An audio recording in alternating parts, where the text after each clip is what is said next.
आइए आज आप सब सुनेंगे संतान सप्तमी व्रत की कथा। बहुत समय पहले की बात है। एक बार भगवान श्री कृष्ण ने युधिष्ठिर को बताया कि किसी समय मथुरा में लोमस ऋषि आए थे। मेरे माता पिता देवकी तथा वसुदेव ने भक्ति पूर्वक उनकी सेवा की, तो ऋषि ने उन्हें कंस द्वारा मारे गए पुत्रों के शोक से उबरने के लिए आदेश दिया कि हे देवकी, कंस ने तुम्हारे कई पुत्रों को जन्म लेते ही मारकर तुम्हें पुत्र शोक दिया है। इस दुख से मुक्त होने के लिए तुम संतान सप्तमी का व्रत करो। राजा नहुस की रानी चंद्रमुखी ने भी यह व्रत किया था, तब उसके भी पुत्र नहीं मरे। यह व्रत तुम्हें भी पुत्र शोक से मुक्त करेगा। देवकी ने पूछा कि हे देव, मुझे व्रत का पूरा विधान बताने की आप कृपा करें, ताकि मैं विधि पूर्वक व्रत संपन्न करूं। लोमस ऋषि ने कहा। लोमस ऋषि ने उन्हें व्रत का पूजन विधान बताकर व्रत कथा बताई। नहुस अयोध्यापुरी का प्रतापी राजा था। उसकी पत्नी का नाम चंद्रमुखी था। उसके राज्य में ही विष्णुदत्त नामक एक ब्राह्मण रहता था। उसकी पत्नी का नाम रूपवती था। रानी चंद्रमुखी तथा रूपवती में परस्पर घनिष्ठ प्रेम था। एक दिन वे दोनों सरयू में स्नान करने गई। वहां अन्य स्त्रियां भी स्नान कर रही थी।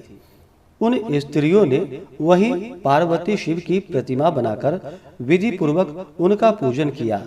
तब रानी चंद्रमुखी तथा रूपवती ने उन स्त्रियों से पूजन का नाम तथा विधि पूछी। उन स्त्रियों में से एक ने बताया, हमने पार्वती सहित शिव की पूजा की है। भगवान शिव का डोरा बांधकर हमने संकल्प किया है कि जब तक जीवित रहेंगी तब तक यह व्रत करती रहेंगी। यह मुक्ताभरण व्रत सुख तथा संतान देने वाला है। उस व्रत की बात सुनकर उन दोनों सखियों ने भी जीवन पर्यंत इस व्रत को करने का संकल्प करके शिवजी के नाम का डोरा बांध लिया। किंतु घर पहुंचकर वे संकल्प को भूल गई। फलतः मृत्यु के पश्चात रानी वानरी तथा ब्राह्मणी मुर्गी की योनि में पैदा हुई। कालांतर में दोनों पशु योनि छोड़कर पुनः मनुष्य योनि में आए। चंद्रमुखी मथुरा के राजा पृथ्वीनाथ की रानी बनी तथा रूपवती ने फिर एक ब्राह्मण के घर जन्म लिया। इस जन्म में रानी का नाम ईश्वरी तथा ब्राह्मणी का नाम भूषणा था। भूषणा का विवाह राजपुरोहित अग्निमुखी के साथ हुआ। इस जन्म में भी उन दोनों में बड़ा प्रेम हो गया।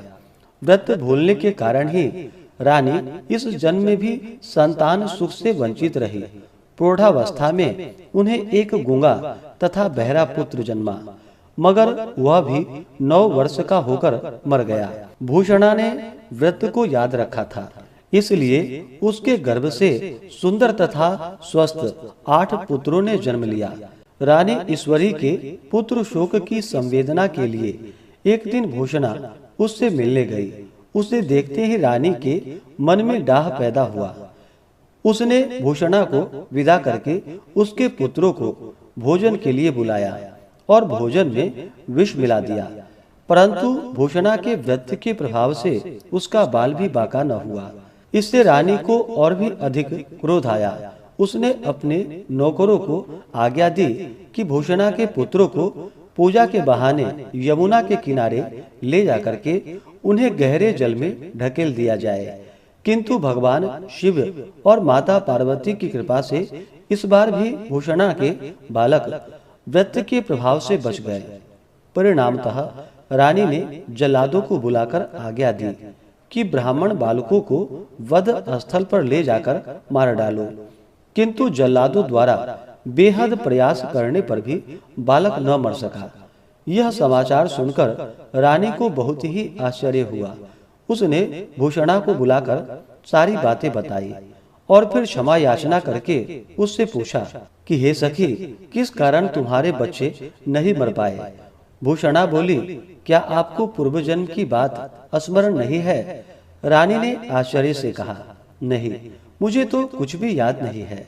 तब उसने कहा, सुनो, पूर्व जन्म में तुम राजा नहुष की रानी थी और मैं तुम्हारी सखी। हम दोनों ने एक बार भगवान शिव का डोरा बांधकर संकल्प किया था कि जीवन पर्यंत संतान सप्तमी का व्रत किया करेंगी, किंतु दुर्भाग्यवश हम भूल गई और व्रत की अवहेलना होने के कारण विभिन्न योनियों में जन्म लेती हुई अब फिर मनुष्य जन्म को प्राप्त हुई हैं। अब मुझे उस व्रत की याद आई थी, इसलिए मैंने व्रत किया। उसी के प्रभाव से आप मेरे पुत्र को चाहकर भी नहीं मरवा सकी। यह सुनकर रानी ईश्वरी ने विधि पूर्वक संतान सुख देने वाला यह मुक्ताभरण व्रत रखा तथा व्रत के प्रभाव से रानी पुनः गर्भवती हुई और एक सुंदर बालक को जन्म दिया। उसी समय से पुत्र प्राप्ति और संतान की रक्षा के लिए यह व्रत प्रचलित है। इसे मुक्ताभरण या संतान सप्तमी के नाम से जाना जाता है। तो बोलिए प्रेम से भगवान भोलेनाथ की जय, माता पार्वती की जय।